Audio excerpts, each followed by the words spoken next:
أعوذ بالله من الشيطان الرجيم.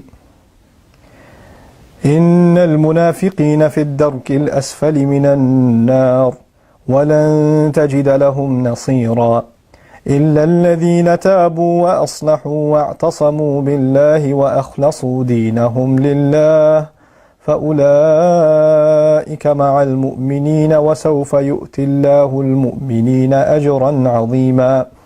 ما يفعل الله بعذابكم إن شكرتم وآمنتم وكان الله شاكرا عليما.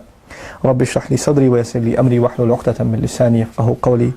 فالحمد لله والصلاة والسلام على رسول الله وعلى آله وصحبه أجمعين. Assalamu alaikum, Quran Weekly. I actually wanted to share with you ayah number 147 from the sixth juz, Surah An-Nisa still. But I read two ayat before that too, in which Allah says the hypocrites will be in the lowest pit of the hellfire. Then He says the only ones who won't be in the hellfire are the people who repented. Among the hypocrites, meaning there are people who suffered from hypocrisy and came back. So hypocrisy is not a terminal state.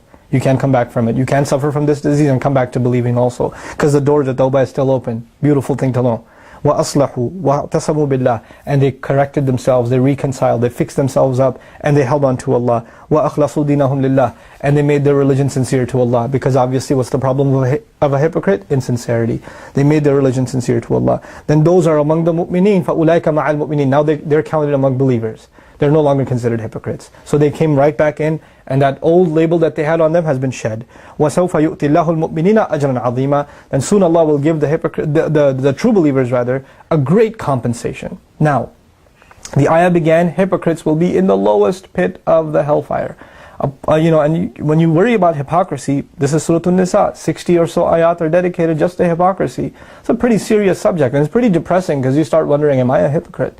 Allah Azza wa Jalla at the end of it says, and this is the reason I chose this particular passage, Allah tells people who are so buried in sin, and they're so deeply engrossed in sin, they think there's no way Allah will forgive me, and then shaitan comes to them and says, yeah, Allah's going to punish you, you're going to go to hell. And then they hear one of those khutbahs where everybody's going to hell. And then after the end of it all, then you start saying, why did Allah make a hell anyway? Why does Allah get out of punishing me? Why does He want to throw me into hellfire? Why are these intense punishments there? And Allah says, مَا يَفْعَلُ اللَّهُ بِعَذَابِكُمْ. This is the ayah I wanted to share with you. What is Allah going to get out of punishing you? Why do you think He wants to punish you? What is Allah going to do punishing you? You think that's what He wants? إِن شَكَرْتُمْ وَآمَنْتُمْ. If you could just be grateful a little bit. If you could just have a little faith. وَكَانَ اللَّهُ شَاكِرًا عَلِيمًا. And Allah Himself is appreciative. Shakir is supposed to be used for the slave. Allah uses it for Himself. Allah will be appreciative. I'm not going to translate it as grateful, because that's not what it means here. He'll appreciate the fact that you could think of the good things Allah has done for you.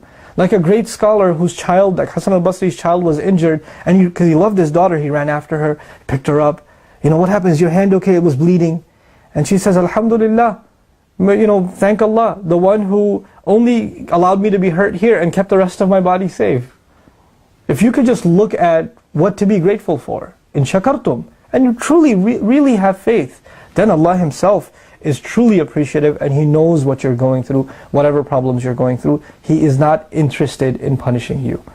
Even in another place in Quran, Allah says, إِلَّا مَنْ رَحِمَ رَبُّكَ وَلِذَلِكَ خَلَقَهُمْ. Except for the people who Allah shows mercy to, and that is why He created them. He created them so He could show them love and mercy.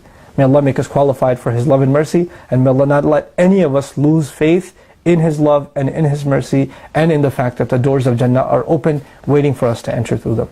Barakallahu li wa lakum. Wassalamu alaikum. Quran Weekly.